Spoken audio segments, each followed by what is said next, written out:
पुण्यात्मा, गोली खाने की आवश्यकता नहीं पड़नी चाहिए अगर कोई भगत है तो। वास्तव में ये भक्ति नाम की नहीं है। परमात्मा कहते हैं, कह कबीर सुनो भाई साधो, मैं तो हूं विश्वास में। अरे विश्वास है तो नाम काम करेगा। नाम तो सबने ले रखा है, क्यों मर रहे हैं भाई? अकाल मौत मर रहे हैं, सबके घरों में लड़ाई झगड़े आज 90% भक्तों के। क्यों? क्योंकि विश्वास ही नहीं है। क्या चीज? बंदी छोड़ सदगुरु रामपाल जी भगवान की जय। मैं शाहपुरा के पास अपने ज्ञानपुरा में मैनेजमेंट ने ज्ञानपुरा से पहले एक गांव में सत्संग भी रखवाई थी और दास वहाँ पहली बार इस साथ संगति में गया था। दास के पैरों में जलन थी और मसे की जबरदस्त बीमारी थी। डॉक्टरों को दिखा के पूरी तरह परेशान हुआ था और वो साथ संगत से घर नहीं लौटा। उससे पहले मेरे को सारे कष्ट दूर मालिक ने किए थे। जय हो बंदी छोड़ सतगुरु रामपाल जी भगवान। सुबह 7 बजे घर पहुंचा दूसरे दिन, तो भगत जी का फोन वहां से आया। मेरा फोन पड़ा ऑटोमेटिक लग गया। उनका फोन आया, रामेश्वर जी घर पहुंच गए। मैं परमात्मा की दया भाई साहब, सत्संग माला कर रहा हूँ, बहुत अच्छी बात है। फिर मैंने उनको ये बात बताई तो उन्होंने एक ही वर्ड कहा, जय बंदी छोड़ के। सदगुरु रामपाल जी भगवान की। अब जैसे ये ईसाई धर्म वाले हैं, ये आए दिन यूट्यूब पे, फेसबुक पे, चर्चों में क्या करते हैं? ये प्रेयर करते हैं, हम आपके लिए प्रार्थना करेंगे, हम आपके लिए प्रेयर करेंगे, यीशु तुम्हारे दुख दर्द दूर करेगा, यीशु तुम्हें चंगा करेगा। अरे काहे कि प्रेयर कर रहे हो? अपना टायर तुम पंचर कर रहे हो बिना ज्ञान के। ये काल उस विनाशकारी समय से आने से पहले सबकी हवा निकाल देना चाह रहा है। वो नहीं समझ रहे, वो नादान बच्चे बेचारे। यीशु आएगा, यीशु आएगा। अरे यीशु तो 1951 में आ गया भाई। जब ईसा मसीह को सूली पे लटकाया गया था, उसके बाद में जो 4 दिन बाद में जो जिंदा हुआ था जो कब्र से, और 40 दिन तक रहा था, जिसने चमत्कार किए थे, वो कबीर परमात्मा था। उस ईसा मसीह की महिमा बनाए रखने के लिए, ताकि भक्ति जीवित रहे। नहीं तो लोग भक्ति करना छोड़ देंगे कि जब हम जिसको भगवान मानते थे उसकी ऐसी दुर्गति से मौत हुई तो क्या फायदा इस भक्ति का। और भगवान ने पिछली पीढ़ी तक इस भक्ति को जीवित रखना था। उस कबीर परमेश्वर ने वहां वो रोल किया। अब कहते हो बादलों से आएगा, वो फलाना से आएगा, वो तो आ चुका है भैया। तो भगत जी ने जो कहा वो बिल्कुल सही है, क्योंकि भगत पहली बात तो झूठ नहीं बोलता, और तीसरी बात ये परमात्मा की महिमा में लिखा हुआ कि परमात्मा तो खड़े खड़े लाभ देता है, खड़े खड़े। अब देखो आपकी आंखों के, देखो हमें लाभ क्यों नहीं मिल रहे आज। बहुत सारे भक्तों के हमारे पास में फोन आते हैं, वो कहते हैं भगत जी मैंने पाठ भी कराया, मैंने ज्योति भी कराई, और मैं तो ये टीवी पे इंटरव्यू सुनता हूं, नाम लेते ही उसका कैंसर ठीक हो गया, उसका वो ठीक हो गया। अरे भैया ठीक इसलिए हो गया क्योंकि उसने विश्वास किया। उसने विश्वास किया भाई, और उसके पिछले संस्कार मजबूत हैं। गुरुदेव ने क्या बताया कि उस भगवान ने नामदेव के हाथ से दूध क्यों पिया? बाकी लोग भी तो दूध पिला रहे थे। भगवान ने कर्माबाई का खिचड़ा क्यों खाया? बाकी क्या खिचड़ा नहीं खिलाते थे? सबका क्यों नहीं खाया भगवान ने? परमात्मा ने कहा कि इसके पीछे रीजन है कि पिछले जन्म से होते हैं पूर्ण हंस मुराद। ये पिछले संस्कार उन आत्माओं के होते हैं जबरदस्त, जिसकी वजह से परमात्मा भक्ति को जीवित रखने के लिए और उन आत्माओं के हृदय में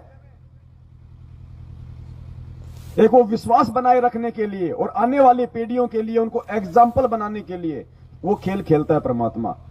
तो ये जो भगत कहते हैं कि भैया उसका तो नाम लेते कैंसर ठीक हो गया, उसकी छोरी मर गई थी भगवान ने जीवित कर दिया, उसके ये रीजन होते हैं। हमने ये टीवी चैनलों पे मीठे मीठे इंटरव्यू देख के भ्रमित होने की जरूरत नहीं होनी चाहिए।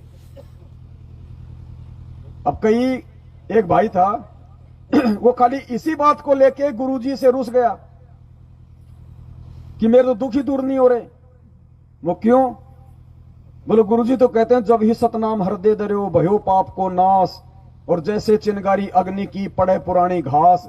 तो गुरुजी तो कहते हैं जब सतनाम ले लेगा तो बिल्कुल सारे पाप कर्म तेरे भस्म हो जाएंगे। तो मैं तो सतनाम ले लिया भगत जी, 6 महीने हो गए, मेरा तो ये रोग ही नहीं कट रहा। अरे मैंने कहा भैया थोड़ा समझने का प्रयास कर। परमेश्वर क्या कह रहे, जब ही सतनाम हृदय दे रहे हो भयो पाप को नाश। जिस प्रकार गुरुजी ने बताया कि माचिस होती है, माचिस की तिल्ली तुम घास के लगाओगे तो वो घास को जला के नाश कर देगी। अब ये भी तो देख, एक तरफ तो 1 किलो घास है, एक तरफ 1 टन है, तो माचिस तो अपना बराबर काम करेगी, दोनों को आग लगाएगी। लेकिन जो 1 किलो है वो तो 5 मिनट में भस्म हो जाएगी, और 1 टन को भाई लग जाए 4 दिन। तो तेरे पाप कर्म भी तो देख है कितने युगों युगों के। पुण्यात्माओं बहुत गहरा है ये अध्यात्म, जितना जाओगे उतना ही अंदर। परमात्मा क्या कहते हैं, जुगन जुगन के पाप सब युगन युगन के मैल। युग और जुग ये 2 शब्द हैं। जुगन जुगन के पाप सब और युगन युगन के मैल, जानत है जगदीश तू बहुत किए बद फैल। ये परमात्मा तू जानता है कि उन जुगों जुगों में और युगों युगों में हमने कितने पाप कर्म किए हैं। युग, एक युग, और जुग, कितने युगों को मिला के एक युग बनता है। कहते हैं इतने युगों से जुगों से तू पाप कर्मों में धसा हुआ है, और अब तू चाहता है कि शरण में आते तेरे सारे में पाप कर्म हल्के कर दूं। तू भी तो उतना विश्वास बना के दिखाए एक बार। तू चाहता है मेरे सारे पाप कर्म नाम लेते भस्म हो जाएं, और मैं चाहता हूं कि नाम लेते तू मेरे ऊपर समर्पित हो जा। क्या तू हो पाएगा? नहीं, तो मैं कैसे काट दूंगा। गुरुजी कहते हैं ये तो वही बात है, जितनी चीनी डालोगे उतना ही मीठा होगा। तो परमात्मा तो खड़े खड़े लाभ देने के लिए तैयार है भाई, लेकिन कोई लेने वाला चाहिए। भगत जी कह रहे हैं वो गलत नहीं है जो इनके साथ जो हुआ है, परमात्मा ने उसके एग्जाम्पल दिए हैं। ये सत्संग सुनो पुण्यात्माओं, ये वही भगवान है, कोई दूसरा नहीं है, ये काशी वाला ही है। इन बातों को हमने बहुत गहराई से सोचना चाहिए पुण्यात्माओं। पर तुम तो ये बातें हर स्थान पर बार बार ये सुनने को नहीं मिलती है। तुम मौज कर रखी परमात्मा ने कि यहाँ 15वें दिन बाग लगा दिए अपने सत्संग के, और भगवान आत्माएं रह कर आ रही है। देख कितना दयालु है ये परमात्मा, अपनी प्यारी आत्माओं को पहले तो सुख देता है, दुखों को दूर करता है, और फिर इनको रुचि बनाता है कि ओहो देख ये पैसा मेरा वहां बर्बाद होना था, आज भगवान के पुण्य में लग रहा है। ये समय मेरा वहां हॉस्पिटल में लगना था या किसी और वहां लगना था, और आज परमात्मा के चरणों में आ रहा हूं। वो आने की हिम्मत भी देता है, दान करने के लिए पैसा भी देता है, और अंदर से प्रेरणा भी करता है। करे करावे साईया ये मन में लहर उठा, दादो सरदर जीव कहो आप बगल हो जा। करे करावे साईया मन में लहर उठा, और दादो सरदर जीव के आप बगल हो जा। परमात्मा सामने नहीं आता कि मैं कर रहा हूं, नहीं, उधर से यहां बहुत से ऐसे प्रमाण आपको मिलेंगे। डॉक्टर ने कह दिया कि इसको 2 लाख रुपए लगेंगे, इसका ऑपरेशन होगा, और वहां ले जाइए पीजीआई के अंदर। पीजीआई में जाते हैं, एक बहन ने बताया कि मुझे गले में, अभी की बात है, मेरे को गले में 4 गांठें होगी।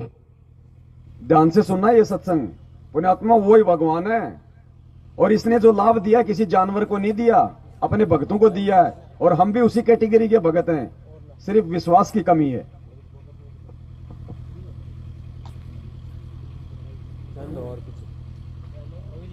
में 4 गांठें होगी, पानी भी नहीं घट के जाए, अंदर नहीं जा रहा था। और यहाँ आसपास के हॉस्पिटलों में दिखाया, उन्होंने बताया भी ये तो कैंसर हाउस है, और इसको ऑल इंडिया में ले जाओ। ऑल इंडिया में ले गए, उन्होंने चेक किया, उन्होंने कहा कि ये तो कैंसर है, ऑपरेशन का भी हमारे पास समय नहीं है, समय दे दिया ऑपरेशन करने का, उस समय आना और ये दवाई खाना। तब तक वह बहन आई हुई है यहीं पर, आज भी यहीं देखी थी मैंने उसको। अभी हफ्ते पहले उसने ये बात इस दास को आके अपनी बताई, उसने नाम ले रखा पहले से। तो वो कहने की मैं वापस आ गई, उम्र अभी उसकी 30-35 के आसपास है। कहने की सारी रात रोई है परमात्मा, अभी तो मैंने जीवन वैसे ही खो दिया, आपका नाम भी ले रखे थी, भक्ति भी करती थी, लेकिन अब तो भक्ति पूरी हुई नहीं। मैं जीवन की भीख मांगती हूँ कि मेरी भक्ति पूरी हो जाए और किसी वस्तु सच्चाई भगत जी, या तो एक बार अपन चाय पी ले, क्योंकि बीच बीच में फिर ध्यान डाइवर्ट होता ना, फिर साथ संगति का मजा नहीं आता। सही बात है। सबका ध्यान उसी चीज पे केंद्रित होना, तभी साथ संगति का मजा। चाय पी लो, कोई दिक्कत नहीं, हमारे पास समय है परमात्मा की दया से। और ये समय परमात्मा जब तक देगा, चाहे 10 साल हो जाएं, जब तक भक्ति चाहने वाला और मोक्ष चाहने वाला प्राणी सतगुरु रामपाल जी को भगवान के रूप में हृदय से स्वीकार नहीं कर लेगा, तब तक ये समय मिलता रहेगा।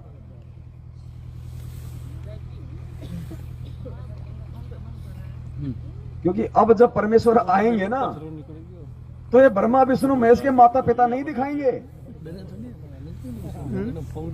ये तो दिखा दिए जितने दिखाने थे भगवान ने, और जिसको देखने होंगे वो मालिक ने डाल डाल के सीडी में, मेमोरी कार्ड में भर दिए। अब तो हम जैसे नालायकों ने अपने भगवान की महिमा गानी है। आश्रम में बैठा के सिंहासन पे भगवान को भोग लगेगा जैसे आज लग रहा है। अब गुरुजी अपने आप को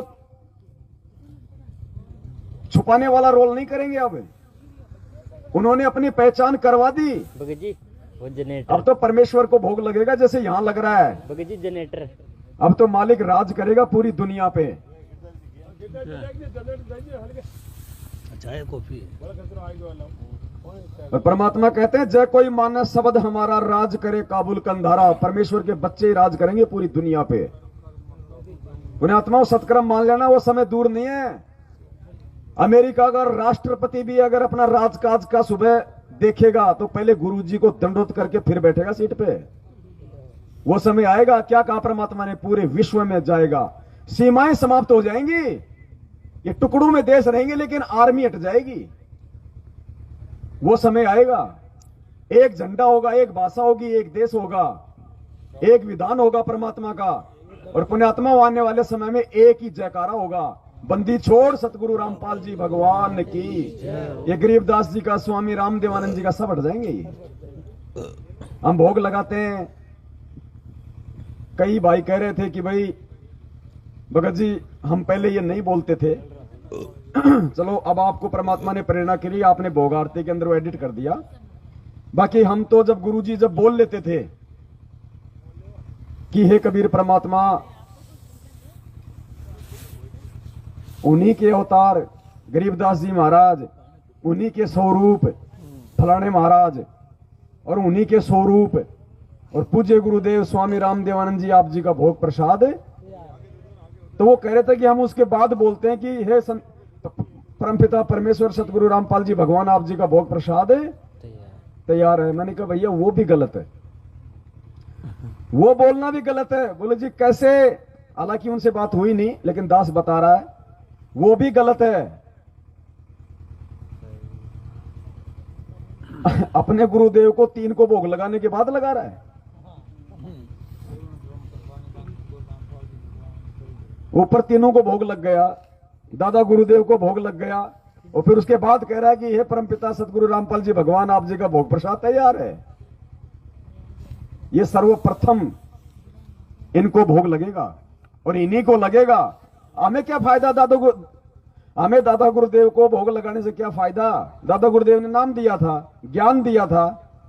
क्या दिया था दादा गुरुदेव ने? आपने उनसे वो पाठ करवाए थे, ज्योतियां करवाई थी, शास्त्र पढ़ाए थे दादा गुरुदेव ने आपको। भोग किसको लगाया जाता है? परमेश्वर को। जय का मतलब क्या होता है? पूजा। जय बोलना मतलब। और पतिव्रता औरत किसकी पूजा करती है? हम। तो फिर हम कितनों की पूजा कर रहे हैं? भाई जब हमें ज्ञान आधार से आज मालूम हो गया कि बंदी छोड़ कबीर साहिब की जय, तो कबीर साहब कौन है आज? बंदी छोड़ गरीबदास जी महाराज की जय, तो गरीबदास जी महाराज जी का रोल किसने किया? अगर कबीर जी ने किया तो कबीर जी कौन थे? और दादा गुरुदेव की जय बोलने का कोई मतलब ही नहीं है। जय एक ही बोलेगी। जब तक हमारी सुरती, नृत्य, आत्मा, मन, कर्म, वचन सब कुछ अपने गुरुदेव के चरणों में केंद्रित नहीं होगा, तब तक वो लाभ नहीं मिलेगा जिन लाभों का जिक्र ये परमात्मा आज सत्संगों में कर रहा है। अब आप कहोगे साहब उस समय तो ज्ञान आधार था ही नहीं, गुरु जी को कोई भगवान मानता था ही नहीं। तो उस समय परमात्मा ने खड़े खड़े क्यों दिए? क्योंकि परमात्मा ने उस समय भक्ति को परवान चढ़ाना था। मालिक को पता था वो समय ज्ञान आधार का नहीं है। परमेश्वर ने उन आत्माओं को एक बार जोड़ना था। अपने कोटे से भगवान ने लाभ दिए ये साबित करने के लिए कि भाई मेरी मैं जो भक्ति दे रहा हूं उसमें भगवान है। वो भले मुझे भगवान नहीं मान रहे, लेकिन वो कबीर जी को तो मान रहे थे। उनको विश्वास पैदा हो और लगे रहेंगे तो आगे चल के ज्ञान को भी आधार बना लेंगे, जैसे आज बन गया। तो उस समय परमेश्वर ने उनको लाभ देना, उनके साथ में खड़े खड़े चमत्कार करना जरूरी था। लेकिन आज नहीं करेगा परमात्मा ऐसा। आज परमेश्वर ने ज्ञान को सामने रख दिया, सारे प्रमाण दे दिए, सारे शास्त्र दिखा दिए। उस समय उनको शास्त्र नहीं दिखाए थे परमात्मा ने 2000 से पहले, इसलिए उनको लाभ देने जरूरी थे, उनको जोड़ना उनको जरूरी था। आज परमेश्वर ने कोई कमी नहीं छोड़ी है। आज आपने स्वयं लाभ लेने के लिए प्रयास करना पड़ेगा। आज आपने भक्ति करनी पड़ेगी, विश्वास लाना पड़ेगा अपने अंदर। तो अब सुनो ध्यान से ये सत्संग, और फिर आपको विश्वास होगा कि भगत जी जो कह रहे हैं वो कितना सही है। ध्यान से सुनना। और खेल कौन खेल रहा है? उस बहन के गले में कितनी गांठ हो गई? 4। पानी भी नहीं गिटका जा रहा और 4 गांठ हो गई उसके गले में। और अब देखना ध्यान से,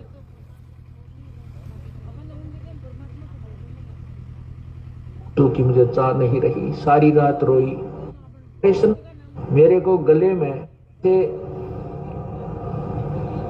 यहाँ बहुत से ऐसे प्रमाण आपको मिलेंगे। डॉक्टर ने कह दिया कि इसको 2 लाख रुपए लगेंगे, इसका ऑपरेशन होगा। और वहां ले जाइए पीजीआई के अंदर। पीजीआई में जाते हैं। एक बहन ने बताया कि मुझे गले में, अभी की बात है, मेरे को गले में 4 गांठें होगी, पानी भी नहीं गटका जाए, अंदर नहीं जा रहा था। और यहाँ आसपास के हॉस्पिटलों में दिखाया, उन्होंने बताया भी ये तो कैंसर है और इसको ऑल इंडिया में ले जाओ।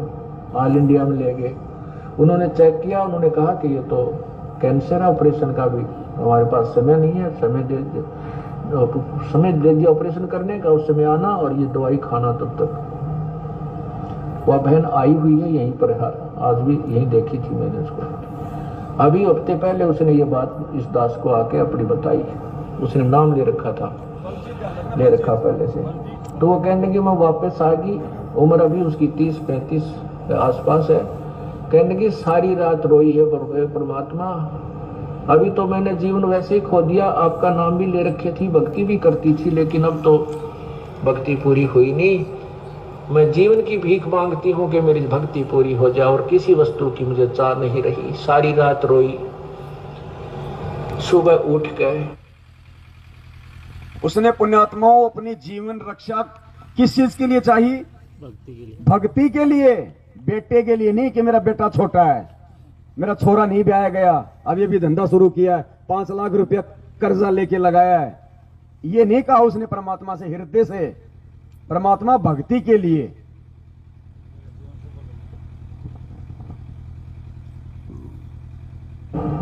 जब मैं रो रही थी तो एक पड़ोसन, एक लड़की आ गई। उस लड़की के रूप में गुरुजी आ गए बन के, और देखना फिर सुबह उठ गए। जब मैं रो रही थी तो एक पड़ोसन, एक लड़की आ गई। क्या बात हो गया? कहने लगी मेरे तो ऐसे ऐसे भयंकर बीमारी होगी, मरूंगी मैं, छोटे छोटे बच्चे मेरे। तो उसने ऐसे मुंह दाब दिया, वो 4 गांठ टूट गए, और वो ऐसे मेरे को जैसे उल्टी गिरी, वो 4 इतनी बत्ती सी बाहर निकले। उसको हमने लिफाफे में डाला, और जिस दिन ऑपरेशन कराना था उस दिन वहां ले गए उसको, उनको भी ले गए, आप भी गई। डॉक्टरों को दिखा, डॉक्टर कहने लगे ये तो इनने का तो हमने ऑपरेशन करना था, तू आप कर लाई। हाँ, ये तो इन्हीं के लिए तुम्हें हमें बुलाई थी, इनका तो आप हो गया, आप पे कर लाई।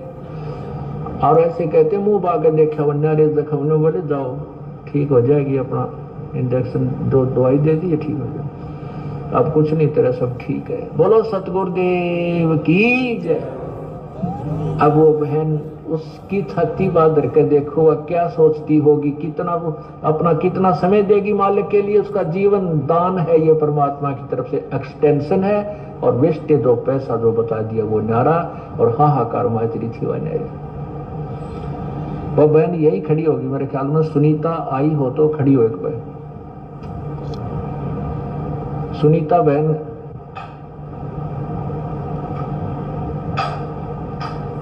वो चली गई होगी फिर।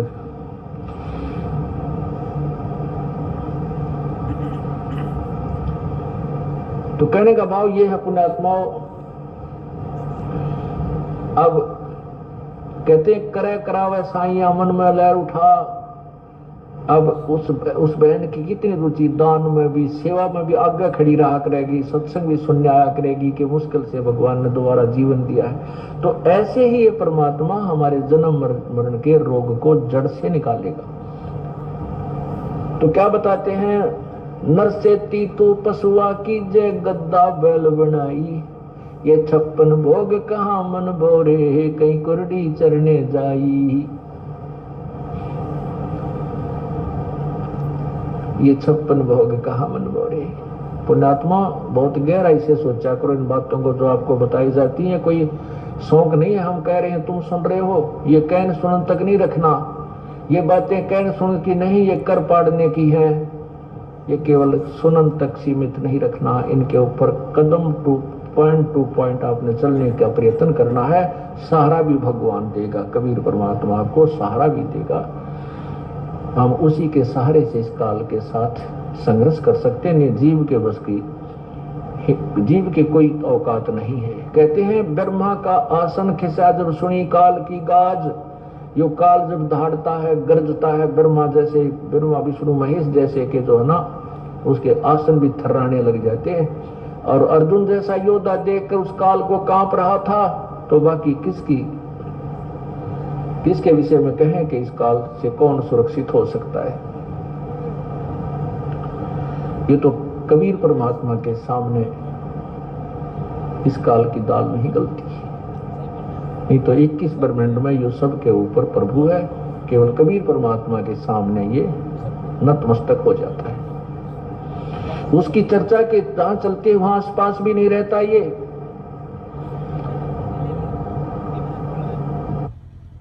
इस कबीर परमात्मा की जहां चर्चा चलती है, काल उसके उस बस में इसार तारीख पे जाने के लिए महाराष्ट्र से 40 लोग बैठे थे। तो क्या सारे क्या हनुमान जी का गुणगान कर रहे थे क्या? कोई तो चर्चा कर रहा होगा। सुबह 4 बजे का टाइम था, कोई नित्य नियम कर रहा होगा, कोई मंत्र कर रहा होगा, सारनामी वाला सारनाम का कर रहा होगा। फिर क्यों आ गया वो पास में? गुरु का वचन तो फेल नहीं हो सकता, क्योंकि किसी की मर्यादा नहीं थी। जिसने इसार तारीख पे जाने के लिए वहां से कदम रख दिया था, उसी समय वो परमात्मा से दूर था।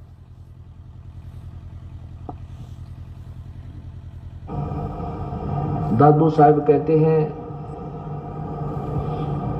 केर ही नाम कबीर का, ये विषम काल गजराज।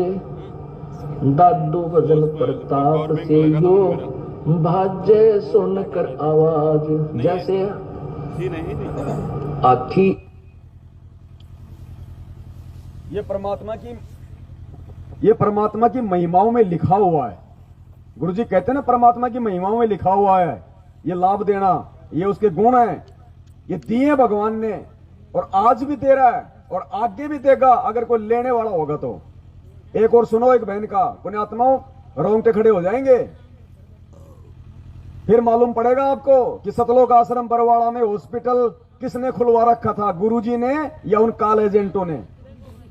जिनको भगवान पे विश्वास नहीं था, उन्होंने वो हॉस्पिटल खोल रखा था, जो बरवाला कांड के बाद एक मुकदमे का कारण बन गया। दास ने उस पर 4 घंटे का वीडियो बनाया था जब उस मुकदमे में आया था फैसला कि ये सारे के सारे जो ये कुकर्म है, ये मैनेजमेंट वालों की अपनी सोच है, गुरु को मानुस मानने के चलते। अरे गुरुजी के बॉडीगार्ड, पुण्यात्माओं, आज आप गुरुजी के पीछे उनकी रक्षा के लिए बंदूक लेके चल सकते हो क्या? हिम्मत है क्या? नहीं है? गुरुजी के बॉडीगार्ड। अरे 50,000 मिलेंगे, कोई तो खड़े हो। नहीं नहीं सही पैसा। है? ये गुरु को मानुस मानने के चलते ऐसी घटिया सोच थी मैनेजमेंट की। और एक नहीं 40-40 चलते थे, 30-30, 20-20 सत्संग गुरुजी करते थे। चारों तरफ शीशा लगा रखा था। कौन सा शीशा? बुलेट प्रूफ, बंदूक भी नहीं जा सकती उसके अंदर गोली, वो शीशा लगा रखा था। और उस शीशे के दोनों तरफ संगत की तरफ बंदूक तान के दो और खड़े रहते थे ना, जब तक गुरुजी सत्संग करते थे। अरे मेन गेट पे तो मशीनों से हमारी चेकिंग। गुरुजी के तूने शीशे ऐसे लगा रखे जिनमें बंदूक नहीं जा सकती, दो तुम और खड़े हैं, और सामने बेचारे ये भोले भगत, ये गरीब भगत बैठे। हमें भगत नहीं, वो आतंकवादी समझते थे कि पता नहीं कौन सा मार देगा गुरुजी को। अब बताओ, ये हाल था। ये विधान भगवान ने चेंज करना है पूरा। ये गंदगी थी जो भगवान ने निकालनी थी। आश्रम में स्विमिंग पूल जो गुरुजी की बदनामी का कारण है। अरे हमें तो परमात्मा कम से कम सुविधा देने की बोलता है, और गुरुजी वहां पे 15 लाख का अपने बच्चों के दान से स्विमिंग पूल आके छिपके मार के नहाएगा। ये घटिया सोच किनकी? उन काल प्रेरित लोगों की। काल ने उनमें पहले से ही प्रेरणा कर रखी थी, अपना एजेंट बना रखा था। सतलोक आश्रम बरवाड़ा में पीछे 5 मंजिल का महल खड़ा कर रखा था मार्बल का। किसने किया? वो भगवान तो आज 8x12 की कुटिया में सो रहा है, जहां पे फर्श भी टूटा हुआ है। ये वो संत है जो 120 साल तक वो काशी में रह के चला गया झोपड़ी में, आज मार्बल में सोएगा बना के। और 5 मंजिल का जो हमें कहते हैं कि घर तो 3.5 आध गणा तो पूरा 4, इससे अधिक जो चाहे उसको नहीं है ज्ञान है। करनी और कथने में अंतर इसके नहीं हो सकता। ये करनी और कथने में अंतर इन मैनेजमेंट वालों के था, जिसका परिणाम पूरी संगत ने भोगा और ये खुद भोग रहे हैं। जो व्यक्ति संगत के दान पे हराम के टूक तोड़ता हुआ पुलिस के डर से भगोड़ा बन के घूम रहा है, वो भगत नहीं है, वो जीवन नहीं है, धिक्कार है। भले उसके पास में लाखों रुपए हो, उसके पास में अरबों रुपए हो, वो जीवन नहीं है उसका।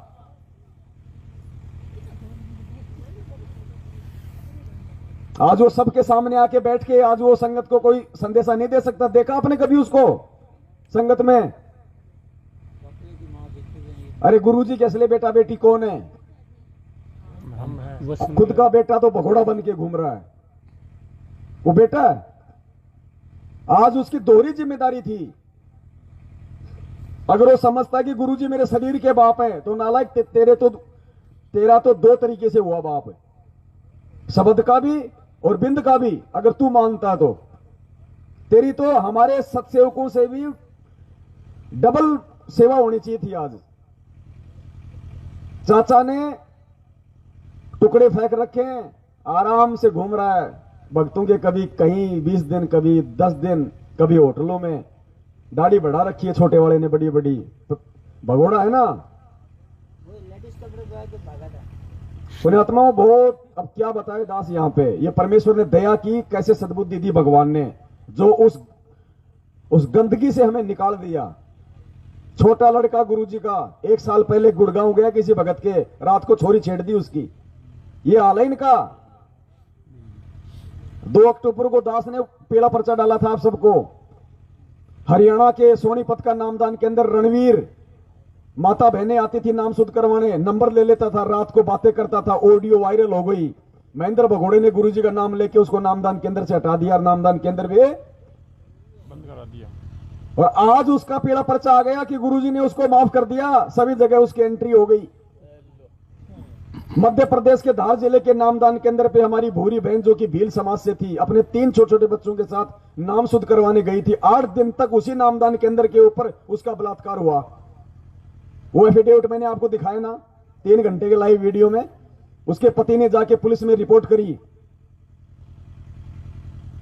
15 लाख रुपए दिए उसके पति को मैनेजमेंट वालों ने, और वो भी गुरुजी का नाम लेके कि गुरुजी का आदेश है इस केस को रफा दफा करवाना है। और फिर उस भूरी को उसके पति ने इतना मारा, 8 दिन तक वो हॉस्पिटल में एडमिट रही। और नामदान केंद्र वाला बोल रहा है मेरे को तो उससे प्यार हो गया था, जबकि 2 बच्चों का बाप हो, 3 बच्चों की मां हो। तो ये क्या मतलब वो प्यार वार खेलते हैं क्या? ये ये हो रही है भक्ति इनकी। गुड़गांव नामदान के अंदर सफेद डाडी आ रही लॉकडाउन में, एक दिल्ली से हमारी बहन जिसकी मैंने ऑडियो डाली थी, नाम शुद्ध करवाने गई थी, अकेली थी बेचारी, अंदर से कुंडी लगा ली, बड़ी मुश्किल से भागी। ये राक्षस हैं। परमात्मा जो कहते हैं ना कि जो सतयुग में जो राक्षस थे वो कलयुग के ब्राह्मण, वो असली ब्राह्मण ये हैं। ये वो तो फिर भी शर्म कर जाते हैं समाज वाले, तो इनको शर्म नहीं है। कितने कुकर्म गिनाए, गिनती नहीं है। लेकिन आज हमारा मकसद परमेश्वर की महिमा, इनके कुकर्मों की गिनती करना नहीं है।